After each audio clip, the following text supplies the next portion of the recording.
Run, river, run, run through the hills. Run, river, run to the sea. Run, river, run to your place beneath the sea. This is Jan Lewis. Welcome to my guest. Today we have, representing PediPals, over at the Notre Dame Hospice in Worcester, we have Linda McGarvey. Linda's over here on my far right. She's a volunteer assistant. And right here is Patty Thibault. You're the Director of Marketing. And PediPals, we have the Director of Child Life at UMass on the program.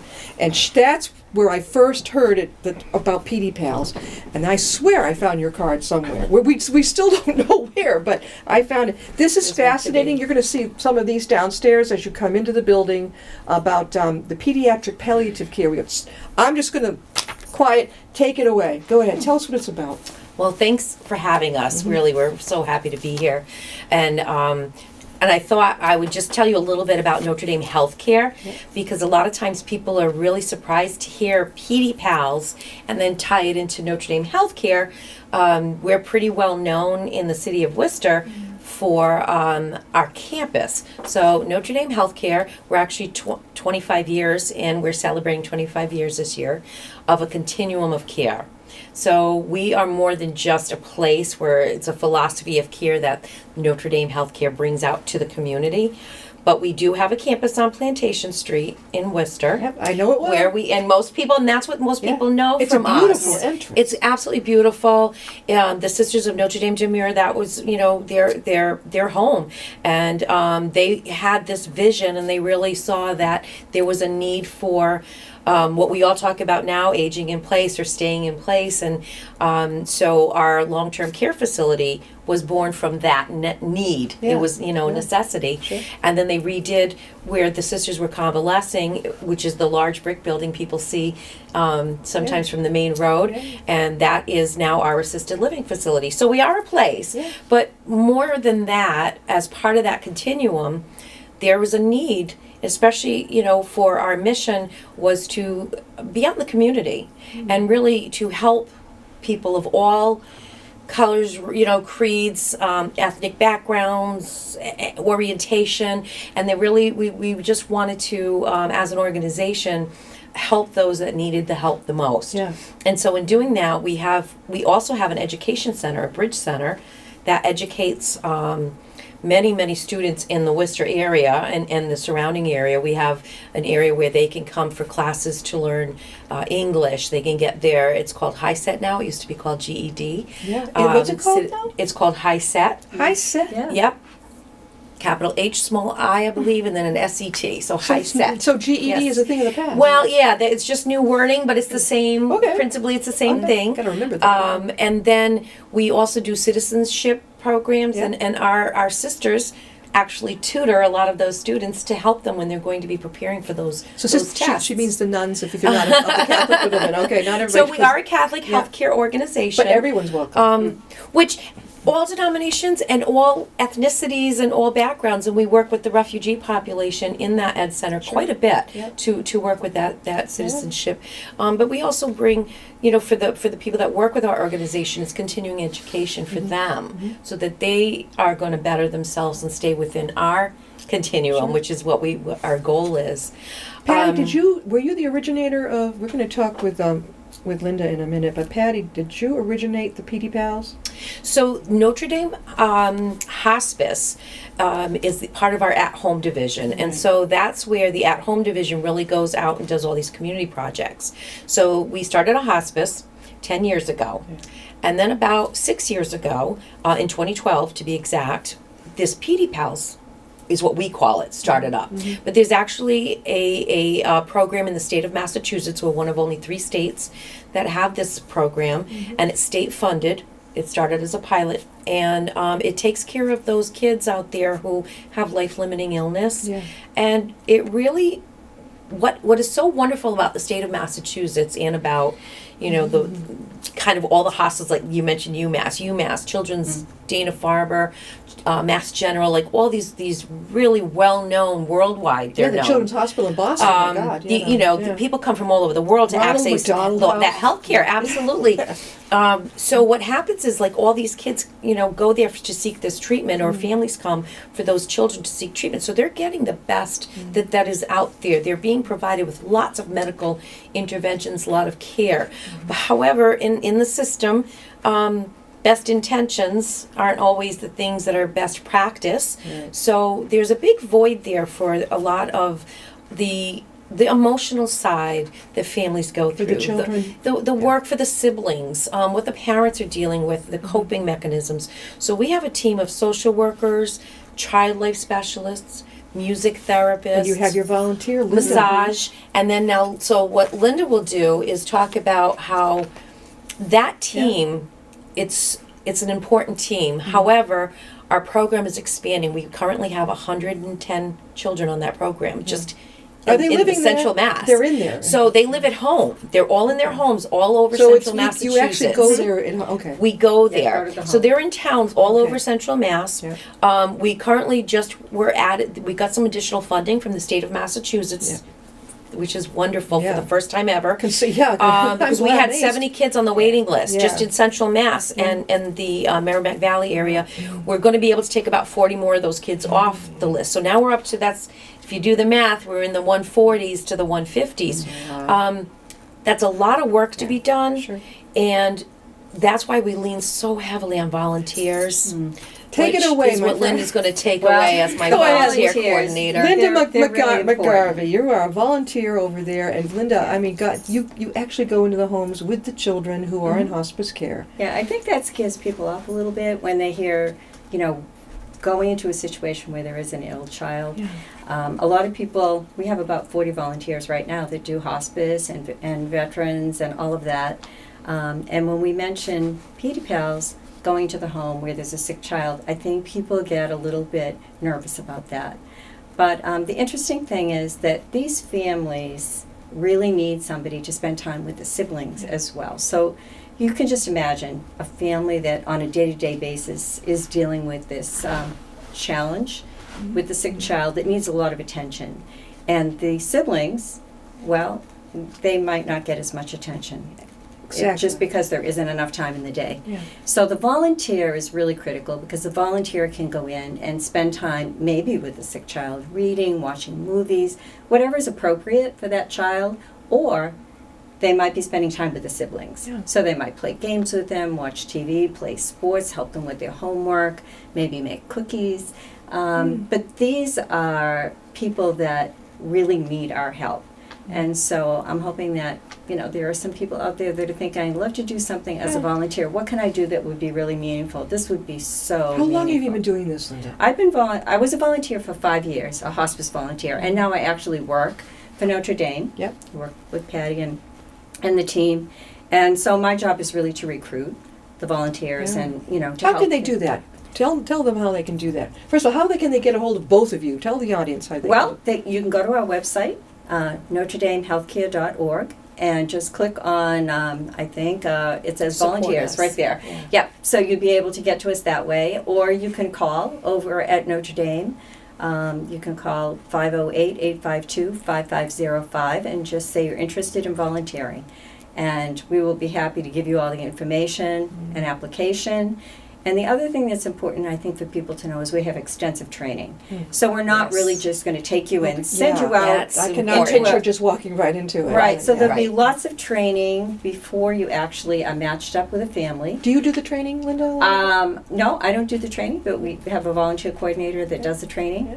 And other people in the organization help and participate in the training as well. And we have in-service during the year so that when things change and they need to know new things, they get that support. It's a good way to figure out when you go in for your training, right? To figure out, and it's not, it's not horrible if it's not for you. It's a Right. good way to And figure there it are out. levels. Yeah, So right. volunteers always think bedside Mhm. if they're hearing the word hospice or they're hearing the anything to do with healthcare. Yeah. But like she said, this could be a mentor, like a big brother, big sister type Yeah, of you a could be- role for exactly, somebody where exactly. you're more going out to shoot a basketball out in the driveway with one of the kids, or help with, like she said, help with homework. So there's different levels. So your comfort level, that's taken into consideration. You know, I didn't think about, you don't think about the sibling as The much. siblings. We need well, to, that's though. right. They're getting And left again, out. the system, there's lots and lots of people paying attention to the child that's got the illness, you know, obviously. And does the sibling know that their sibling may not live that long? Well, that's what our team, we have professional social workers and child life specialists that work on those conversations, on that intense part of it. Yeah. So again, our volunteers, we're not asking them to do that heavy kind of work and put them out of something that's, you know, over what they're capable of doing. Sure. So we're looking more for just that light weight, because there is so much weight, there is so much gravity to what's going on, that wouldn't it, you know, just even go out and get a cone of ice cream is such a treat Yeah.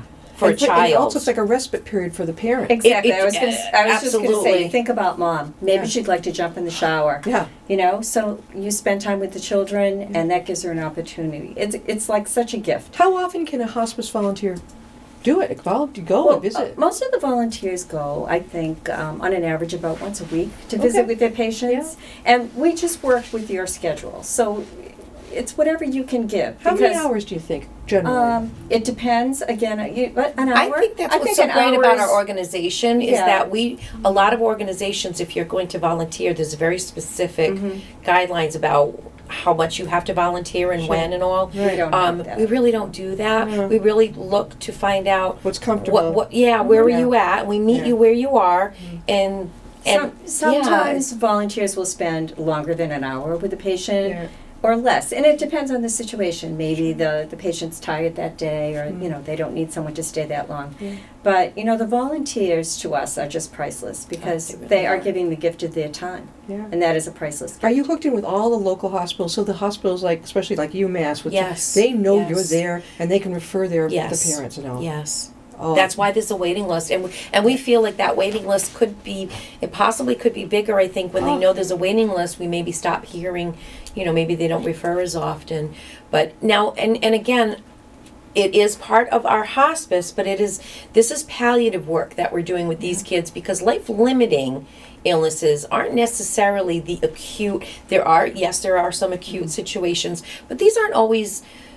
You know when you think about illnesses and children, you think sometimes about some of the things you see on these acute diseases that are very invasive and really tough. And there are some children like that on our program, but there are some very high functioning children that go to school. But there's genetic diseases that are part of this program. It's not just the type of diseases that come to mind. So it can be things where, you know, we've got kids that are in the school system and they do have homework, so that the patient themselves may have homework to do. Sure. So again, we try to meet the volunteer where they are. Where they are. We're talking with Linda McGarvey, and Linda is a volunteer assistant. I keep wanting to look at that camera at PediPals in Worcester at Notre Dame Hospice, and Patty Tebow. Yes. You're the director of marketing at PediPals. How long have you known each other? Well, she's Since been we- volunteering for, 5 years. and here's a good thing to about the volunteers to mention is Linda helped in so many ways. Yes, she saw patients, but she would come into the office. She'd help me with projects that I had, some office things that we would work on, or she'd help with the phones. I mean, so again, volunteering isn't always like one certain fit. Yeah. And Linda she just wanted to help. She just wanted to be a part of the organization. And Linda, did you go through, know? a lot of volunteers may have gone through a situation in their family where they had maybe a family member in hospice or passed Right. away? My mother was in hospice. I wonder. Okay, if- so yeah. about 5 years ago, I said to my sister, you know, I really like to volunteer. And she said, well, why don't you call hospice? Yeah. Because they're always looking for people. That's actually how I ended up coming Yeah. to Notre Dame. And I think I just went online and Notre Dame came up and I called, and that's how it all started for me. But it really is a calling, I think. And the one thing that I've learned from volunteering is that usually when you leave that patient, you leave feeling like you received more than you do. gave. Yeah, It was definitely. always like that for me with every single patient. And I think anybody that's thinking about volunteering, either in hospice or with the PediPals, we really are in need of PediPal volunteers now because our program is. Well, right beside you, Paul, can getting you big. zero in on there? They brought a great poster here. Love this. Who designed your poster? Your huge poster. Oh, Yeah, Patty, we did you did. do that? You did? Now, who's Deborah probably- Carolus? So that Okay. she is the volunteer coordinator. Deb Corrales is the volunteer coordinator. 508-852-5505. Volunteer coordinator. Contact Deborah Carolus, right? Yes. Okay. Volunteers needed. Notre Dame PediPals provides support to children with life-limiting illnesses and their families. We're looking for enthusiastic and reliable volunteers. This is over at in Worcester, not far from UMass Medical. We're almost across the street from the Yeah. medical school. Yeah. And you know, we're the one with the long driveway and the big brick building. Our Yeah. offices are actually there. Yeah. Our offices are actually underneath That's the in one the with back. a beautiful thing Right. right in the. Oh, it's so pretty, the It is pretty. gazebo and well, there's like a brick. Is there a brick at the entrance, like a Yes, square? there is, with Okay. our- with a sign. with the sign. Okay. Yeah. I never knew that. So that's why, you know, and that's why people, it's difficult when I go out into the community because in Worcester, it's such a long known history of that particular, you know, place that they still think of it as only that. So to know about the PediPals program, I tell people all the time, the hospitals in Boston tell people from all over the world when they're traveling here to get help, to go live in central Massachusetts because that's the best program. I mean, we have the largest program in the whole state. We started with 5 kids. That amazes me. you know, You'd think it would be back in- Boston, wouldn't you? Right? Well, and we just, it started, we hoped to have 5 to 10 kids. You know, we hoped to be successful. Yeah. And then it just blossomed. It just really blossomed. And it's a lot of hard work that does that. It doesn't just happen. It must And be then, hard you to tell know, parents that there's a waiting list. A waiting list. That tells you. Well, and how that's many why people we've are in lobbied need. the state, and the Yeah. state has given us more funding to work on that. Yeah. So, you know, and so the program is funded through the state, and like I said, Massachusetts is a state that has made it possible for children to seek this kind of support, which isn't everywhere, and that's why when No. people do come in, Boston does have some of the best hospitals, Yes. but they tell people to come live in Central Mass to get us. Patty, and, did you have a loss in your family? my dad was on hospice. Yeah, okay. I wish it had been sooner rather than later. But Yeah. I mean, but you know, we had a nurse who was just, you know, just like the stories I hear from our patients. We Yeah. just had a great. She was like one of the sisters. She became one of us. So you you know, both experienced. See, I actually left my career. What were you doing? Went back to school so I could get into healthcare. So I could. What were you doing? I was a marketer, but it was for a for-profit. It wasn't. There wasn't anything meaningful behind it. It was a career. Deborah, what were you doing before you became I worked in volunteer? publishing for 25 years.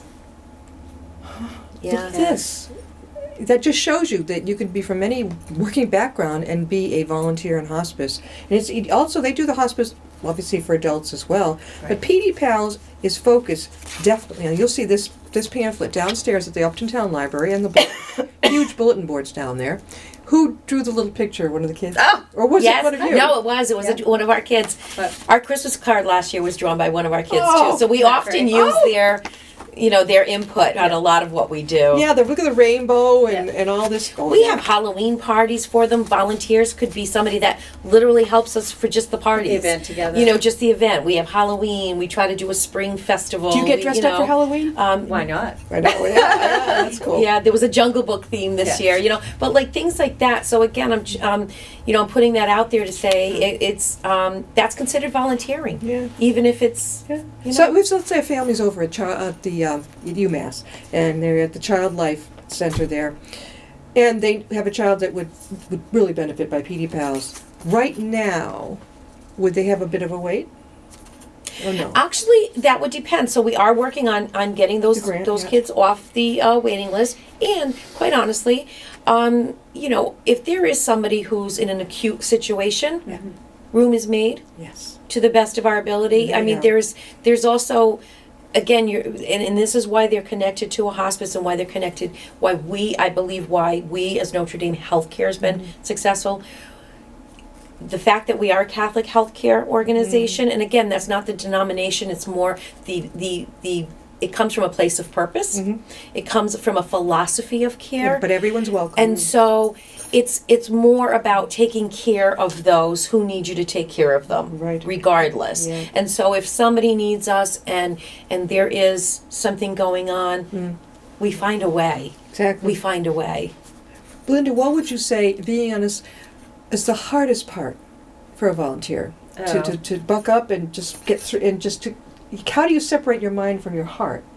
How do you do that? It's hard to do. I mean, I think, your emotions are going to play into it because you do become an integral part of You're the attached. family, the person, the patient. But it really is such a gratifying thing to do. Don't you see a lot of joy? Don't you find you see more joy Absolutely. than sadness? Yeah. Absolutely. Yeah. And also, the volunteers visit is something a little bit different during the week. I mean, days, how they can become kind of routine when you're in a Yeah. situation like that. And then the volunteer comes in and they share a story, they talk, Yeah. they do something different. Yeah. It really can bring so much joy to It brings that the outside patient. world to Exactly. the patient. Yeah. Something You different. share That's stories great. That's and great. Yeah. but you do become attached. You can't help it. So it's difficult at times, because you don't really want to see someone in that situation. But Tell me again tell everybody how they can get a hold of you. well, you can go to our website, Mhm. which is www.notredamehealthcare.org, or you can call us at, let's see, 508-852-5505, and just say you're interested in volunteering. And we would love to hear from you. And the other thing to keep in mind, too, Jan, is that because we have such a wide area where we have patients, Central Mass and Merrimack Valley, that we try to match up the Oh, the Merrimack volunteers. Valley. So it isn't Yes. everybody going to Worcester. Oh, And we have grown to accept now. Right. We have the entire Lowell, Merrimack. So that that's whole important to area. know because, maybe your viewers that are watching don't live anywhere near Worcester, so Yeah. they don't think that this would Yeah. work out for them. Definitely. But yes, we try Every to. town, Upton. Yeah. We have people in Upton. There are people in Grafton. There are That, Marlboro. we need volunteers. Northborough, Westboro, Southboro. So yeah, you've so got you so figure many. 140 kids. They're spread out. They're not Right. all living in a place. Are they allowed to go out, let's say, to an event? Oh, we buy movie tickets for them all You the take time. When them out. people donate, they'll donate movie tickets And they so can the go. families can go out. Yeah. We've had movie night. I think someone went to the And, Patriots game one somebody went to the time. Patriots Somebody got game. tickets So to the again, Patriots it's game. not always those acute, really heavy situations. Sure. It's actually there are a lot of very normal families, and from the outside, you think, They just wow, need they're that normal. extra It's just that. There's a lot going on, Yeah. and maybe mom is more of a caregiver than a mom a lot of days. You Yeah. know, and who hasn't dealt with the healthcare system? Just making phone calls, how much time that can take away from, if you've got 3-4 kids and you're trying to juggle. We all know it's hard to juggle when things are going good. So can you imagine if Yeah. you're trying to deal with Yeah. insurance companies and health and specialists and all of that? So there's a time crunch, but like I said, from the outside. Sure. They're going to soccer games. They're How about the holidays no. now? I know obviously Christmas, the Christian. Do you do Hanukkah as well as some of the other ones too? If you whatever there. And Whatever they we want. we also provide. We have, and that's another thing too. We look for support in those other communities because we have volunteers that will just go because they're of the same nationality. We have a lot of people from other countries that Yeah. have come here That's for great. medical care. Yeah. And there is a completely different perspective, and there's a different. We want to honor Their culture. their That's culture. very important. Volunteers, if you're from a different culture, if you're It's from outside very of America, important. whatever, Or- please think that you're welcome as a Well, volunteer. and can you imagine the isolation? You're very isolated in that, and sometimes it's you're feeling that isolation socially. So again, you're getting the medical care, you're getting attention, but socially, you may feel very isolated. I can Speaking, imagine. wouldn't the it be language nice? can be very beneficial. Wouldn't it be Yeah. nice? Yes. Yeah, to Do have someone we- who gets it. If a volunteer would have to be able to speak the language of that particular family, or did most of them speak English? We have both. Honestly, we right, have both. We right. figured there's so many. Again, going back to those numbers, there's plenty to pick from when you have 140 families. There's work to be done in every level of every ethnic background, of every language, of every capacity. It's And there's no age limit here. It could Right, be. I was just going to mention to you too that Yeah, funny you should bring that I'm up. psychic. Because we have high school students that volunteer, we Yeah. have college students, and it's great for people that are studying childhood education or nursing or whatever to be able to have these experiences. But we do have all ages of volunteers. In fact, we have a woman who's 94. Who's one of Oh, our volunteers. really? Yes, we do. What's the youngest?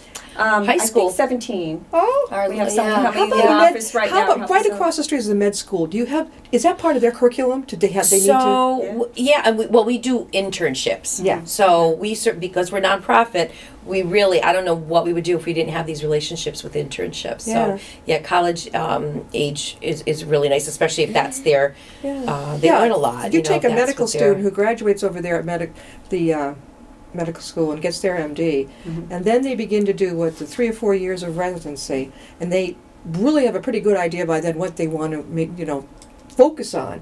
If it's pediatrics as well as for adults, but pediatrics, what a fantastic place Right. to give of your time.